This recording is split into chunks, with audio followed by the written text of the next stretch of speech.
right. I hope you had a good lunch break. And we're on for this afternoon. We'll keep following in the same vibe that we had this morning, more tech talks. So we had earlier this morning Urgent talking about layer 2 and their transition from layer 1 to layer 2. So we're going to keep with this. And we've got Patrick joining us on stage. Who's going to be diving into layer 2 topics. Cool. Thank you, Patrick. The floor is yours. Yeah, thank you very much, guys. So what I'm going to talk about today are bridges and layer 2 protocols. And before I begin, I'd like to thank Infura, who I work for really providing the time for me to do this work, and as opposed to coming here and shilling the Infura products. So hopefully we'll all learn something new today. But so let's start with scaling. Why do we care about these layer 2 protocols? So as most people here are aware, cryptocurrencies don't scale very well. Bitcoin and Ethereum support on the magnitude of like 20 transactions per second. And when the fees skyrocket, I used to make the joke they'd go to $20, but now they go to like $400. So raise your hand if you've paid like $100 in fees. Look at this, all the degenerates, I love it. Yeah, but the fees are ridiculous, aren't they? No one wants to pay that. So, there are better blockchains out there with higher TPS. Solana claims to do 65,000. We have Polygon, Ava, and they claim to have low transaction fees and high throughput. So clearly my job's done. I don't really need to give this talk because we've solved scalability. Obviously that's a joke. Yeah, yeah, to the Solana fans. But you're all wrong. No, I'm only joking. But clearly the job isn't done yet. And the question is, why do cryptocurrencies like Bitcoin and Ethereum not scale that well? Well, it's really about decentralization, which is a word that means many things to many people. But to me, the goal of being decentralized is that a certain percentage of the world's population can validate transactions and blocks in real time.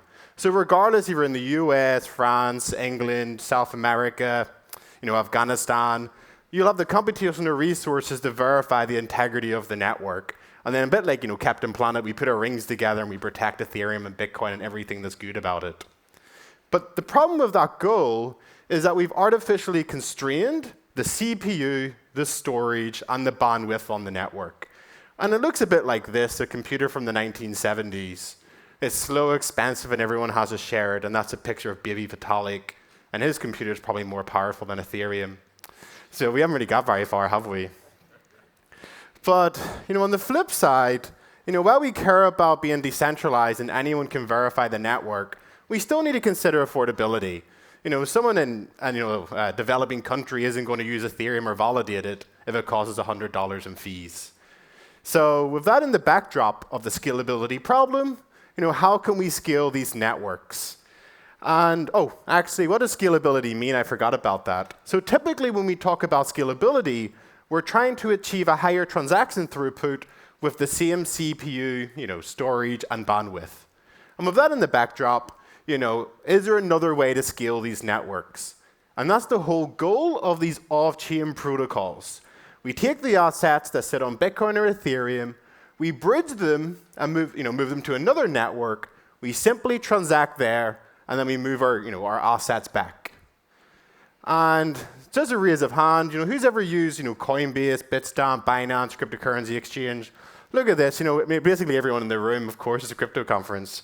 But the idea is that you've already used an off-chain protocol because a lot of your transactions occurred on those platforms. You took your assets on Ethereum, you moved them to like Binance, and then you bought and traded, and I don't really know what you bought, but you probably bought something.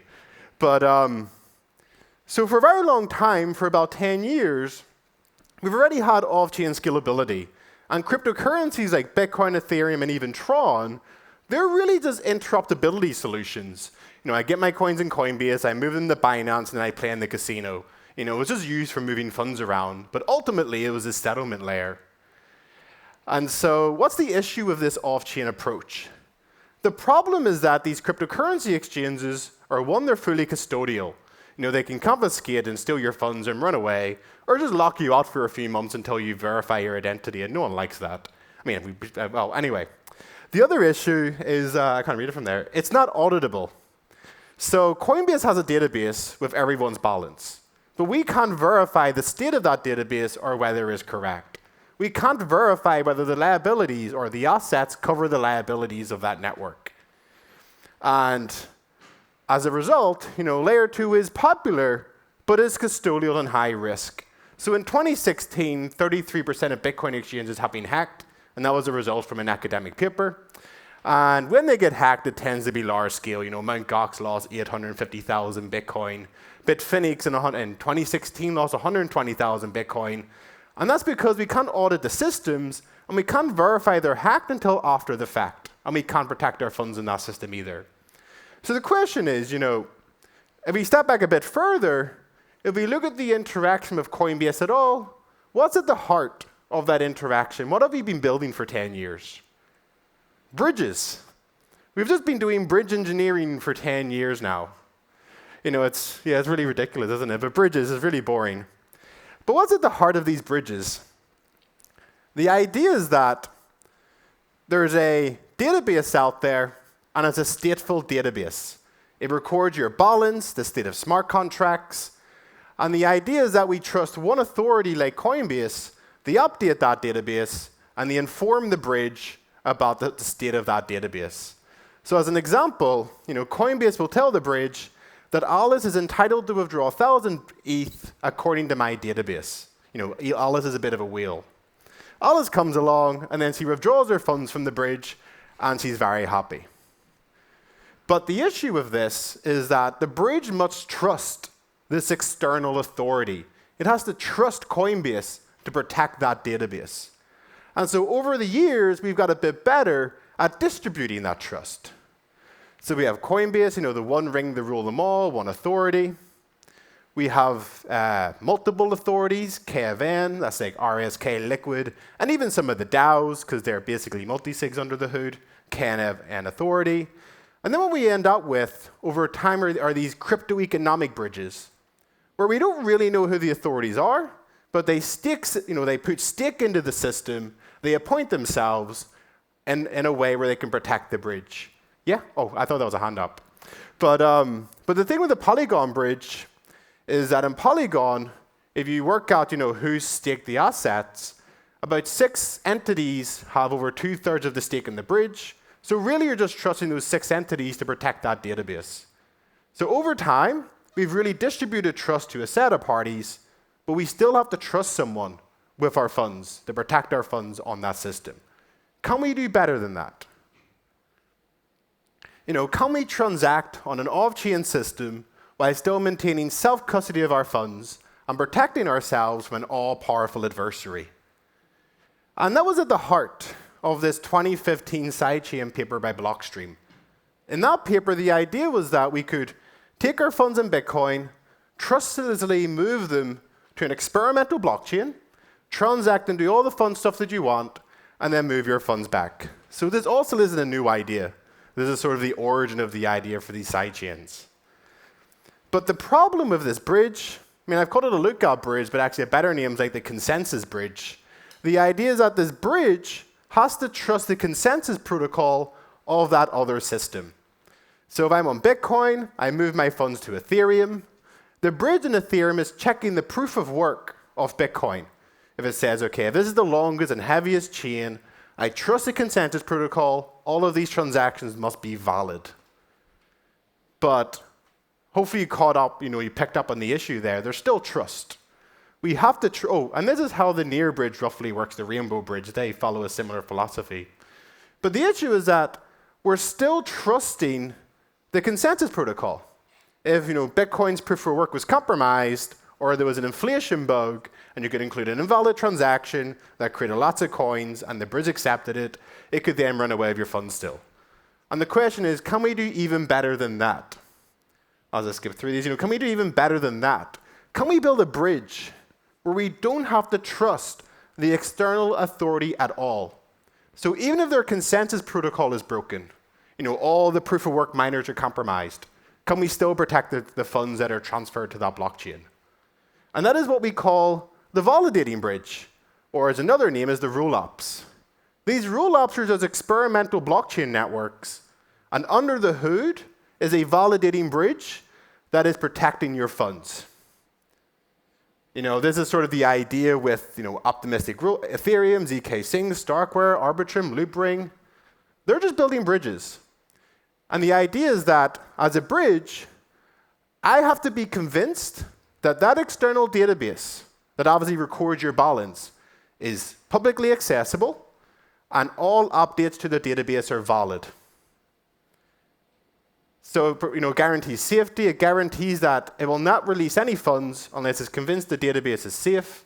And it also guarantees liveness. As long as there's one honest party out there, anyone in this room, who's willing to update the database, then we can guarantee transactions will always be executed and you can always get your funds out of the system. So that's sort of the security guarantees they're working towards. And ultimately, if this works out, then the layer 1 blockchain, like Ethereum, is ultimately protecting you and your funds. So it's a bit like this boxer. The adversary's trying to censor your transaction. Nope, transactions will always be processed. They try to include an invalid transaction. Nope, only valid transactions. And of course, they try to withhold data about the database. Nope, won't be accepted. So what's really exciting here is now we have this bridge that's protecting you and your assets when you interact with this external authority. And it's a bit like this, marvels of engineering. It's all about bridges. We have the most famous bridge, the longest bridge, tilting bridge, tallest bridge. We have all these funky validating bridges and funky different designs. And we're experimenting. We're trying to work out which one works and which one doesn't. So this all sounds really cool. But of course, it also sounds a bit too good to be true. Can we really build a bridge that protects us from an all-powerful adversary? So what I want to do here is talk about, who are the agents who are involved in these validating bridges, what are the protocol assumptions, a high-level overview, and finally, what is the threat model and the security properties of the system. So the agents are very simple. We have 3. We have an honest user who likes mooncats. She wants to go on this platform and just trade her mooncats. We have the sequencer who takes the off-chain transactions, they order them, and they post that to the bridge. And then we have the executor who takes those ordered transactions, he'll execute them, and then tell the bridge what the final execution was of the transactions. We have some assumptions. We assume the blockchain's neutral. Ethereum's not colluding with the RuleOps or the layer 1 or the layer 2 systems. We assume eventual delivery. Alice can always send transactions to Ethereum in a timely manner. And we also assume, there's smart contracts. A smart contract can be thought of as a trusted third party with public state. It's just a program running on the network that we trust. So how do these RuleOps work at a very high level? Okay, so the basic idea is the following. We have a sequencer, and we have the bridge contract. And over time, we're going to tell the bridge contract about updates to that database. Alice comes along, and Alice wants to use the system. So she'll deposit in some coins to the rollup and into the validating bridge. And then Bob comes along, hi Bob, and Alice wants to send some coins to Bob. She'll sign the transaction and give it to the sequencer. And now the sequencer can notify Bob to say, Bob, you're going to receive 1 coin. But this transaction is not yet confirmed, it's not yet finalized, it's basically pending. Then over time, the sequencer just waits around and waits to get more transactions. It's a bit of a slow day, so there's only 1 transaction. And this eventually gets sent to the bridge contract for ordering. Now the bridge contract will say, okay, I've got a transaction, it's ordered, I just need this to be executed. Now remember, this is still pending. It's ordered, but not executed. We have to get the executor to come along. And it's the executor's job to execute all the transactions and tell the bridge contract, this is the final execution given those transactions. So I have a wonderful little 1990 animation there, as you can see. It's executing a lot of transactions. And then he'll assert to the bridge to say, this is the new state of the database, giving those lists of transactions. Now, there needs to be a mechanism to also convince the bridge why this is correct. But we'll talk about that in a second. And finally, this is a continuous process. The sequencer collects transactions, the executor executes them, and the bridge is always being convinced that everything is well, everything's valid, and there's nothing to worry about. And ideally, any user in this room, for example, can get the data, can get those execution checkpoints, they could recompute the database themselves, and they can verify that the database is correct. and that this online service is not running a fractional reserve, that everything is accounted for. So what's the adversarial threat model? Why do we care about validating bridges? What are we protecting against? What's the big deal? So as I mentioned, we assume that Alice and the layer 1 blockchain are honest. So Alice can always send transactions to Ethereum in this case. But the layer 2 system, the adversary can view, reorder, delay, and drop any messages on the layer 2 system. It's fully compromised. We also assume that all other users, all sequencers, and basically all executors are compromised. So nothing in this layer 2 system can really be trusted. It's only Alice and the layer 1 blockchain. That's the only thing we can trust when we're interacting with this system. And this is basically the most powerful adversary that you could define. It's an all-powerful adversary, and when you get into the weeds, not every rollup could fully constrain or outright defeat this adversary. It's a very difficult task. And another way to look at it is a bit like this. You have the layer 1 blockchain, the honest user, and they're fighting the dragon to beat the adversary and protect your funds. If you haven't got that battle on your hands and you don't have a validating bridge, and you don't have a rollup, it's quite fun and exciting. So what are the security properties then? And one thing I should highlight is that this is a tweet from 2019 by wonderful Georgios, the wonderful Greek guy, and he mentions that L2 security should equal layer 1 security. But when you get into the weeds, that's a bit too ambiguous. It's essentially impossible for layer 2 security to equal layer 1. But you can get very, very close. And it's that closeness which is really the big difference amongst the rollups. There's several trade-offs that you make there. And the goal is that this validating bridge, its only goal is to protect that off-chain database. And there's 3 security goals for what it means to be secure. First, data availability. The bridge needs to guarantee that all the data is available such that anyone can reconstruct that database. 2, it needs to guarantee state transition integrity. What does that mean? Well, every single update to the database, so every single transaction must be valid. No invalid transaction can ever be processed. And third, censorship resistance.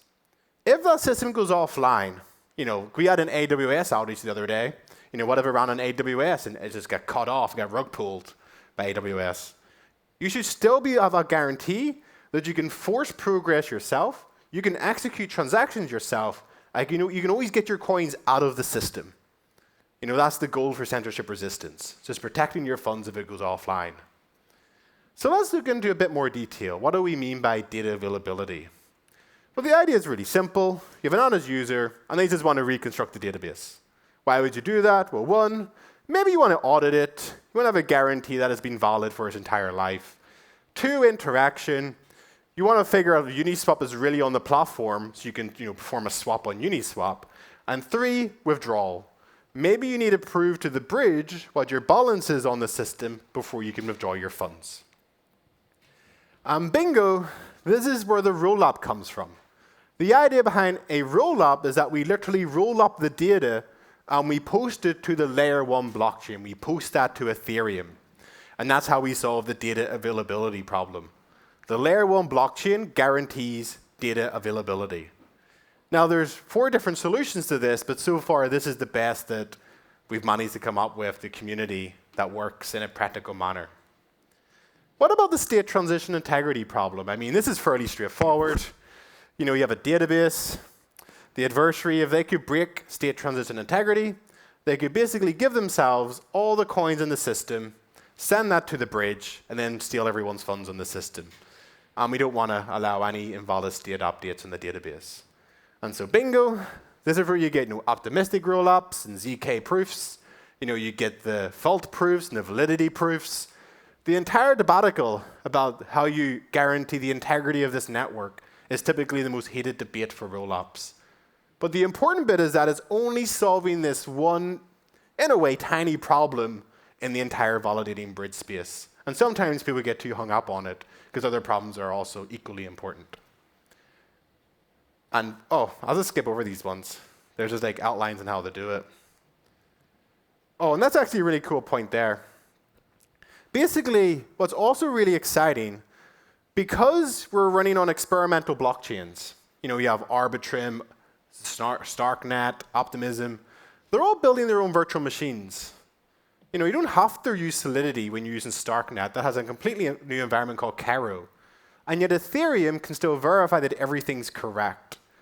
And so now you can experiment with completely different execution environments, and Ethereum can still protect your funds. And so maybe someday we'll move away from Solidity to some other programming language that makes more sense. And we can still keep Ethereum the way it is. What about enforcing censorship resistance? Well, I don't really want to go into the weeds of it, but the basic idea is the following. Alice wants to withdraw her funds, and the sequencer just says no. You're not going to get your funds out of the system. What's important to highlight is that I won't go into the solution because it gets a bit needy-weedy, but I want to highlight the following. There's two actors, the sequencer and the executor. The sequencer has absolutely nothing to do with censorship resistance. Their only job is to guarantee the fast path of transaction inclusion. And the slow path is censorship resistance. And that relies on the bridge contract and the executor.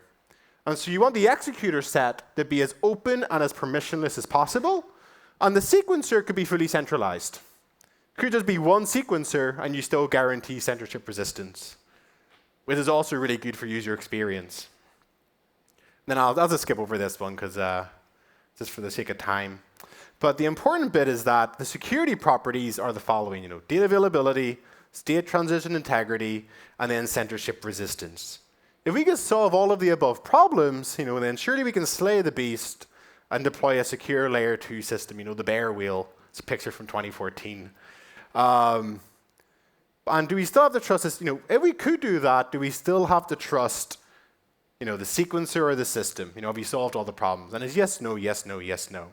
And I'm going to skip over these ones for now, but you have problems with MEV. Can you beat it? Can you smooth it? Can you constrain it?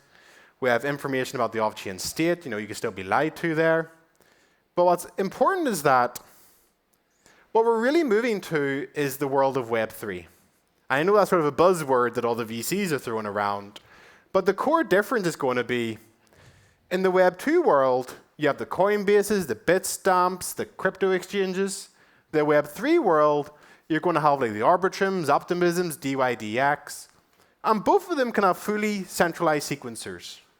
Coinbase and DYDX, the only difference between them is going to be custodial or not custodial. Every other service can still be implemented and provided. And that's exciting, because now when you're building a new business, custody will become a liability. If you build a business where you rely on having custody over your users' funds, then you're not going to be able to compete with a service that obviously doesn't take custody of anyone's funds. I still have self-custody of my funds. I don't trust you, but I can still lock my funds in and swap and trade as much as I want, and still get a very similar experience to the Web 2 world. For anyone who's ever played with the layer 2s today, you basically get that. And that's what's really exciting about it. But just to finish, the most important thing to highlight is that this old dream of sidechains is still alive and well. It started in 2015. No one really knew how to implement a trustless bridge.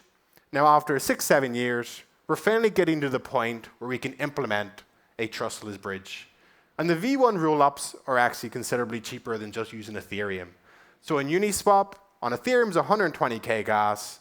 If you use an optimistic rollup like Arbitrum or Optimism, it's 5,000 gas, 4,000 gas, so it's 20x better. And if you use DYDX, it's about 1,800 gas per swap, and it goes down. So the V1s have saved a lot of gas, they've reduced fees, and over the next couple of years, we're going to see those gas fees come down even further. So that's really exciting. Hopefully it'll eventually get affordable for most people to use. And that's the end of my talk, so I hope everyone enjoyed this. Woo, bridges. Cool. Awesome. I don't know if you guys take questions. I guess I'll just head down, but you can catch me afterwards if you want to chat. Cool, guys. Awesome.